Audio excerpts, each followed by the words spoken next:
Bienvenue à toutes et à tous. Merci de nous choisir pour votre source d'information et voici les titres. Le Mali était à l'honneur à Dubaï à l'occasion de l'exposition universelle 2020 à travers une journée qui lui a été consacrée. Le Premier ministre et sa délégation ont fortement représenté notre pays. Wave Mali a lancé ce jeudi matin la session de formation en faveur de plus de 400 jeunes en agrobusiness et éthique afin de réduire le taux de chômage au Mali. Le Premier ministre éthiopien évoque des négociations possibles avec les rebelles du TPLF. Le président de la transition, son Excellence Assimi Goïta, chef de l'État, a reçu mercredi 23 février 2022 au palais de Koulouba Modibo Diarra un marathonnier qui a parcouru la distance Kadiolo-Bamako pour manifester son soutien à la transition. Cette marche vise surtout la cohésion, la réconciliation et la paix au Mali selon le visiteur. Le Mali était au cœur de l'exposition universelle Dubaï 2020 à travers une journée à notre chère patrie, riche en culture et en histoire. L'événement était placé sous le signe de la promotion du potentiel économique du Mali et de renforcement de la destination Mali. La cérémonie d'ouverture de la journée spéciale du Mali fut présidée par le Premier ministre et des ministres de l'Industrie et du Commerce et celui de l'artisanat, de la culture et de l'industrie hôtelière. Aïssata Batuli. La cérémonie a débuté par la montée des couleurs des drapeaux du Mali et des Émirats arabes unis, suivie de l'exécution des hymnes nationaux des deux pays. Le représentant du gouvernement, membre de la famille royale, a dans son discours remercié les autorités maliennes pour la participation de notre pays à ce rendez-vous mondial. Selon lui, le panorama du pavillon du Mali dégage des valeurs de paix, de tolérance et une volonté de coopération avec les autres. Pour lui, le Mali est un pays de culture et de tradition qui offre au monde ses aspirations de paix. À travers ce pavillon, dit-il, on peut découvrir les valeurs traditionnelles et culturelles du pays. Dans son discours, le Premier ministre Dr Choguel Kokala-Maïga a souligné que le Mali se devait être présent à ce rendez-vous en raison de ses excellentes relations d'amitié et de coopération avec les Émirats arabes unis qui, au demeurant, n'ont ménagé aucun effort pour encourager et faciliter sa participation à ce rendez-vous mondial. Le chef du gouvernement dira qu'en répondant favorablement à l'invitation à participer à cette exposition, le Mali a voulu partager avec le monde entier sa vision prospective centrée sur l'homme et son bien-être dans un monde de défis et d'opportunités. Pour le Premier ministre, le pavillon du Mali est un voyage le long du fleuve Niger pour découvrir les immenses richesses culturelles, touristiques, mais surtout les potentialités économiques des villes au bord du fleuve. Dr Choguel Kokala-Maïga, qui est revenu sur les valeurs historiques caractérisant le Mali, a souligné que le pays est confronté aujourd'hui à une grave crise sécuritaire liée au terrorisme. Toutefois, selon lui, il reste admirablement résilient face aux défis émergents qui se posent à l'humanité. Pour lui, la visite du pavillon du Mali à l'Expo 2020 fait voyager à travers ce vieux et grand pays d'Afrique une terre de savoir et de mémoire qui a établi dès le Moyen-Âge des relations commerciales et diplomatiques avec les nations du Maghreb, du sud de l'Europe et d'Orient. En participant à l'exposition universelle 2020, souligne-t-il, le Mali espère transformer les immenses atouts offerts par ses cours d'eau dans le fleuve Niger et les gisements miniers et énergétiques en opportunité pour booster son développement et lutter contre la pauvreté. Avec un fort potentiel irrigable, le Mali dispose de ressources nécessaires pour devenir l'un des piliers agricoles de l'Afrique de l'Ouest, a-t-il indiqué. Cela passe nécessairement par une diversification des bases de la production en vue d'atteindre une croissance accélérée, durable et créatrice d'emplois et d'activités régénératrices de revenus, a-t-il soutenu. Ajoutons que cette croissance sera soutenu par le secteur minier. À cet effet, il a rappelé que le Mali, troisième producteur d'or en Afrique, dispose d'importantes ressources, notamment en or, fer et bauxite. Mieux, il dira que les perspectives offertes par les récentes découvertes, notamment celles du lithium et de l'hydrogène, permettront d'élargir la base et le spectre de la production minérale au Mali. En plus de ces richesses minières, le chef du gouvernement a cité le coton, l'arachide ou la production, a encouragé l'implantation d'unités industrielles. Il a cité aussi le secteur de l'élevage et fait cas du potentiel qui existe dans le développement de l'industrie des matériaux de construction dans notre pays. Il rappellera ensuite que notre pays occupe la 148e place sur 190 avec une facilité à faire des affaires avec 52,9 sur 100. Enfin, Dr Choguel Kokala Maïga a souhaité que cette journée raffermisse davantage les relations d'amitié et de coopération existant entre les deux pays. La cérémonie a pris fin par une prestation musicale et la fête s'est poursuivie dans la soirée par un dîner offert au chef du gouvernement et par une soirée culturelle dédiée au Mali avec la prestation de nombreux artistes maliens qui ont fait le déplacement à Dubaï. Restons à Dubaï avec le chef du gouvernement, Dr Choguel Kokala Maïga, qui a accordé une interview à Alain Foucault de RFI. Des hautes autorités françaises voulaient diviser le Mali, a affirmé Dr Choguel Kokala Maïga. Il a évoqué aussi la trahison dont le Mali est victime, suivant cet entretien qui en dit long sur l'implication de la France dans la crise malienne. Quand vous dites trahison, trahison de la part de la France. Or, la France vous dit, nous sommes venus vous aider. Si on n'était pas venu en 2013, le Mali n'existerait peut-être plus. Comment peut-on parler de trahison dans ces circonstances-là? Est-ce que vous savez que des hautes autorités françaises, des sénateurs, des députés, dans des débats, ont dit clairement qu'il faut donner l'autonomie au Nord. Il faut un plan d'autonomie, que les Maliens du Nord et du Sud ne peuvent pas vivre ensemble. La fédération? En fait, ils voulaient diviser le Mali, pas une fédération. Le 15 mai 2015, quand l'accord pour la paix et la réconciliation issu du processus d'Alger a été signé, le lendemain, le ministre de la Défense français, Jean-Yves Le Drian, il a donné une interview sur RFI. Il dit que les Maliens du Nord et du Sud ont tout fait pour vivre ensemble. C'est difficile. Conclusion, on l'attire. Avant lui, au Sénat, que ce soit de gauche ou de droite, au Parlement, c'est documenté. Ils ont dit qu'ils vont donner un plan d'autonomie au Nord. Le ministre des Affaires étrangères de Nicolas Sarkozy, Alain Juppé, je l'ai écouté, j'ai documenté. Il a dit sur la chaîne LCI que son dernier voyage au Mali, en mars 2012, il a dit à ATT qu'il faut donner l'autonomie aux Touaregs. Des chefs indépendantistes ont dit que c'est la France qui leur a promis de diviser le Mali pour faire un État. Donc, quand après le pays a été envahi et que notre gouvernement a saisi l'État français, ce qui a été dit, convenu, pourquoi je parle de trahison? Ce qui a été convenu, la lettre est très claire, appui aérien et à renseignement. Il n'était pas prévu des militaires français au sol. C'est les soldats maliens qui ont libéré Konna, qui ont libéré Gao, qui ont libéré Tombouctou. Arrivé à Néfis, c'est l'armée française qui leur a barré la route. La mer des côtes. C'est réel ça que l'armée française a empêché d'entrer dans Kidal? C'est authentique. Avec quelle explication? Comment c'est expliqué qu'ils ne puissent pas rentrer dans une ville du Mali? Ils se sont opposés par les armes et l'ambassadeur de France qui était là en ce moment, il s'appelait Christian Rouillet, pour avoir dit à son gouvernement, vous êtes en train de faire une faute. Ceux que vous soutenez ne sont pas représentatifs, ni dans la communauté touareg, ni dans la communauté. Ne vous discréditez pas avec eux. 2 jours après, on l'a relevé. Vous savez par qui on l'a remplacé? Non. Par l'officier de la DGSE, l'officier de liaison avec les mouvements séparatistes. La Direction générale de la sécurité extérieure, les services de renseignement. C'est un officier qui vient, qui s'appelle Gilles Huberson.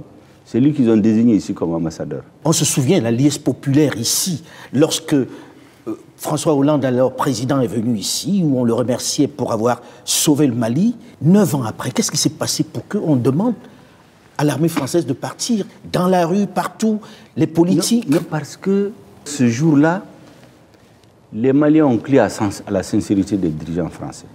Mais lorsqu'on a empêché l'armée de rentrer à Kidal, les Maliens se sont dit, mais attention, qu'est-ce qui se passe? Et comme par hasard, les terroristes se sont trouvés dans ce sanctuaire-là. Ils se sont préparés pendant 2 ans. Pendant ce temps, l'armée française, qui n'était pas prévue d'être au sol, pendant qu'ils interdisaient à l'armée malienne de rentrer au sol, ils amènent 4000 militaires avec un budget de 1 milliard. Mais est-ce que ce n'est pas avec l'autorisation du Mali? 4000 militaires, ce n'était pas prévu par l'opération Serval. Ce qui a été dit aux Maliens, ce n'est pas ça. 1 milliard de francs CFA par jour. Tout le reste est venu de ça. Est-ce que vous savez qu'Assimi Goïta, pour la petite histoire, fait partie des officiers qui ont été bloqués à la porte de Kidal? Ah, les unités spéciales, ils ont pris un EFIS. Ils s'apprêtaient à donner l'assaut sur Kidal. Les Français ont bloqué. Qu'est-ce que vous faites maintenant que vous leur demandez de partir? Non, nous ne leur avons pas demandé de partir. C'est eux qui ont dit qu'ils partent. Ce qui s'est passé... Sous une certaine pression de la part des autorités et de la rue. Pas du tout. On a vu les pancartes fleurir les pancartes sont venues plus tard. C'est eux qui ont dit, le 3 juin et le 10 juin, parce qu'il y a un nouveau gouvernement, qu'ils vont quitter le Mali au motif que le Mali s'apprêterait à discuter avec les terroristes. C'est la raison avancée. Vous avez un accord de défense avec nous. Vous décidez d'en sortir. Vous ne nous avisez pas, c'est sur les médias qu'on apprend. À un sommet du G5 Sahel, le président français vient tout d'égo annoncer. Ce jour-là, notre président lui a dit, Monsieur le Président, ce n'est pas comme ça. Deuxièmement, nous savons que les deux forces terroristes au Sahel, c'est Al-Qaïda et les GIS. Les 70%, 80% de nos problèmes, ça vient d'Al-Qaïda. Toutes les emprises où il y a Al-Qaïda, les Français disent qu'ils les laissent. Ils partent se concentrer dans la zone des zones 3 frontières. Donc c'est une façon de dire au Mali, on vous livre à Al-Qaïda. L'accord qui nous lie, on le relie, on fait le divorce en bonne et due forme. Nous avons proposé une réécriture de l'accord, ils l'ont mis dans le tiroir. Certainement en attendant de renverser le régime, ils n'en ont parlé à personne. Et maintenant, arrivé à un moment donné, ils se sont énervés, ils se sont mis à insulter nos autorités. Leur ambassadeur se livrait à des activités subversives ici. C'est pour ça que vous lui avez demandé de partir. Qui divisent les Maliens. Et lorsqu'ils sortent pour, de façon injurieuse, s'adresser au président de la transition, au chef de l'État malien, nous avons dit que ça en est trop. Surtout qu'on subodorait qu'il préparait un plan. Pour vous renverser, vous? Mais ça, c'était très clair. Ici à Bamako, dans le souci de réduire le taux de chômage dans notre pays, la Fondation pour la promotion de l'entrepreneuriat et innovation en Afrique de l'Ouest, appelée WAIF, a procédé ce matin au lancement de la session de formation de plus de 400 jeunes en agrobusiness éthique, estimé à plus de 61,300 millions de francs CFA. Ce projet concernera 3 régions du Mali, à savoir Bamako, Kaï et Sikasso. Reportage au Aïssata Maïga et Ladji Mamadou Traoré. Cette formation pratique permettra à plus de 400 jeunes de Bamako, Kaï et Sikasso d'acquérir de nouvelles connaissances dans divers domaines de l'agrobusiness et l'éthique. C'est le lancement d'une formation pratique de 400 jeunes que WAIF a initié il y a un mois de cela. Nous cherchons des partenaires pour financer. Donc on a démarché notre sœur Fatmata Niang Batouli qui a accepté de prendre les 400 jeunes en charge, c'est-à-dire Bamako, Kaï et Sikasso. Donc dans les 3 localités, nous allons former les 450 jeunes en agrobusiness éthique, c'est-à-dire en agroalimentaire, en aviculture, en pisciculture, maraîchage et l'éthique. Nous allons faire le lancement aujourd'hui. Demain, les formations vont commencer dans les différents domaines. Et maintenant, le mois prochain, nous allons aller le 21 mars, on va aller à Kaï pour former 100 jeunes à Kaï. Après Kaï, maintenant, il y aura le mois avril, on va aller à Sikasso pour chercher et former ces jeunes-là aussi à Sikasso. Après cette formation pratique d'un mois, les plus assidus auront droit à un financement. Et après la formation, ils auront une attestation. Parmi ceux qui auront un projet intéressant, on va voir avec eux pour comment faire pour réaliser leur projet. Et ils doivent avoir le courage pour faire la formation comme il se doit. Afin de pouvoir aider encore plus de jeunes Maliens à sortir du chômage, un appel est lancé à toutes les personnes de bonne volonté. Nous cherchons d'autres partenaires, comme je vous ai dit, c'est une formation de 1000 jeunes. Mais on a eu un bailleur qui a accepté de prendre les 400 jeunes. Donc il reste encore 600 jeunes. Nous cherchons des partenaires pour nous aider vraiment à réaliser ces rêves. Ce projet est d'une importance capitale pour notre pays car il permettra de réduire considérablement le taux de chômage et de promouvoir l'entrepreneuriat des jeunes au Mali. Pour Goodluck Jonathan, le médiateur dans la crise malienne, il est impératif que le Mali trouve un régime démocratique le plus rapidement possible. 5 ans, c'est trop pour un gouvernement de transition, selon lui. Écoutons-le au micro de nos confrères de Africa News. Le médiateur de l'Afrique de l'Ouest dans la crise au Mali, Goodluck Jonathan, exhorte les autorités maliennes à une transition courte. Mardi, dans le cadre d'une session de 2 jours de la CEDEAO à Lagos, l'ancien président nigérian a déclaré qu'il était impératif que le Mali retrouve un régime démocratique le plus rapidement possible. Le Parlement du Mali fait partie d'un gouvernement qui est une aberration. Ils ne sont pas des membres élus du Parlement. Et c'est pour cette raison que la CEDEAO n'accepte même pas qu'ils se rencontrent au sein du Parlement de la CEDEAO. Pour faire partie du Parlement de la CEDEAO, vous devez être élu par votre peuple. La déclaration de Goodluck Jonathan survient un jour après que le corps législatif malien, dominé par l'armée, a approuvé un plan permettant aux militaires de rester au pouvoir pendant 5 années supplémentaires. Je ne crois pas que la CEDEAO l'acceptera. Je ne peux pas le dire avec autorité parce que je ne suis pas au-dessus des chefs d'État et de gouvernement. Mais en tant que médiateur, je le sais. 5 ans, c'est trop long pour un gouvernement de transition. La CEDEAO pourrait ne pas l'accepter, mais nous négocierons davantage pour qu'il réduise la durée de la transition. Le médiateur a souligné que le Conseil a constaté que les systèmes éducatifs médiocres de la région étaient liés à l'instabilité. Il a recommandé entre autres un meilleur financement de l'éducation au Mali. Le Conseil national de transition était réuni en session plénière lundi dernier. L'ordre du jour portait essentiellement sur l'adoption du projet de la loi portant révision de la charte de la transition. La rencontre s'est tenue comme d'habitude au CCB.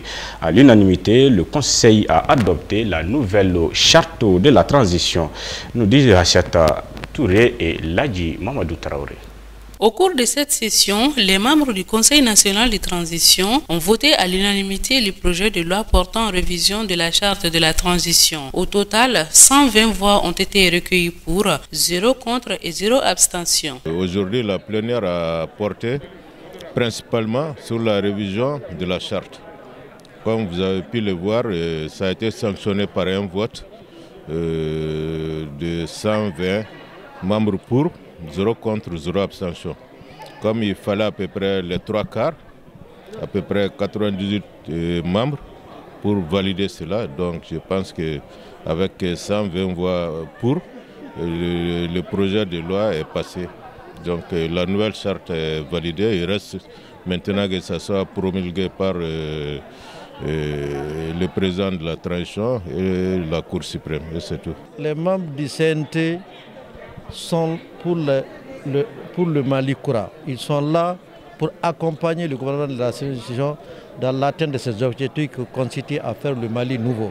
Et c'est dans ce sens que l'ensemble des membres de la transition ont agi dans ce sens-là. Nous avons adopté les points essentiels concernant d'abord l'élargissement du CNT, et la suppression du nombre limité du gouvernement, et la mise en œuvre dans le cadre en tout cas de la charte des recommandations des ANR. Avec dans la majorité absolue, puisque à 121 membres, presque 620 membres votent pour ce que les aspirations, sinon les aspirations du peuple à travers les recommandations des assises nationales de la refondation et aujourd'hui ont été considérées par les membres du CNT.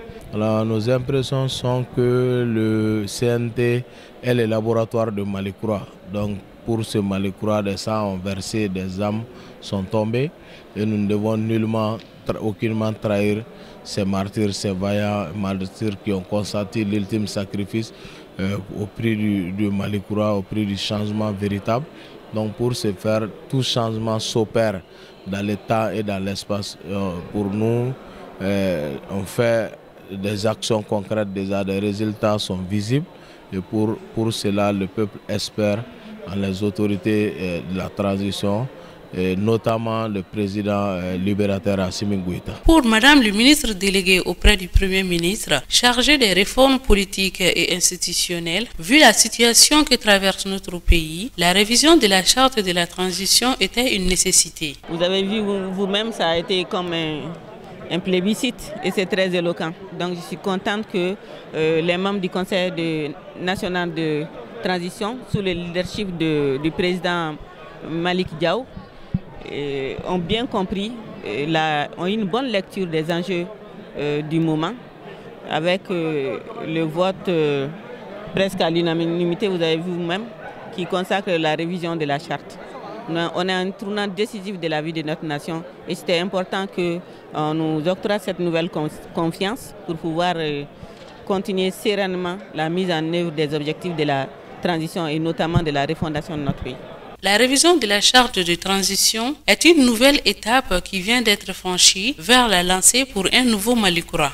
Le président du Conseil national de transition a remercié ses collègues qui ont voté à l'unanimité. Il a soutenu que par le vote de cette loi modificative, les membres du CNT renouvellent leur ferme accompagnement aux autorités de la transition. 120 voix, contre 0, abstention 0. Le projet de loi portant révision de la charte de la transition est adopté. L'ordre du jour de cette session extraordinaire a porté exclusivement sur l'examen du projet de loi portant révision de la charte de la transition que nous venons d'adopter à la quasi-unanimité des membres composant le Conseil national de transition. Comme vous le savez, la charte de la transition adoptée par les forces vives de la nation le 12 septembre 2020 a prévu son propre mécanisme de révision à travers son article 21, rappelé à juste titre par la commission des lois qui précise, je cite, « L'initiative de la révision de la présente charte appartient concurremment au président de la transition et aux 2/3 des membres du Conseil national de transition. » Le projet ou la proposition de révision est adoptée à la majorité des 4/5 des membres du Conseil national de transition. Le président de la transition procède à la promulgation de l'acte de révision. Cette procédure, qui ne souffre d'aucune ambiguïté, est celle qui a encadré légalement et juridiquement l'ensemble des travaux de révision. Par le vote de cette loi modificative, nous venons de renouveler notre ferme détermination à cheminer constamment avec les plus hautes autorités et les forces vives de la nation pour apporter régulièrement les ajustements et correctifs adéquats permettant à la transition d'atteindre ses objectifs. Je salue tous les débats francs, patriotiques et fructueux que nous avons eus au cours des séances d'écoute. Au final, force est de constater que malgré nos horizons divers, nous pouvons toujours nous accorder sur l'essentiel qui reste et demeure le Mali. Oui, le Mali de tous les Maliens. Chers collègues, mesdames et messieurs, au moment où nous nous apprêtons à clôturer cette session, je voudrais encore une fois de plus saluer votre engagement collectif et personnel pour la réussite de nos travaux. Je vous exprime ma profonde reconnaissance pour tous les sacrifices que les uns et les autres ont consentis, des jours comme des nuits, sur ce dépôt combien important pour notre pays.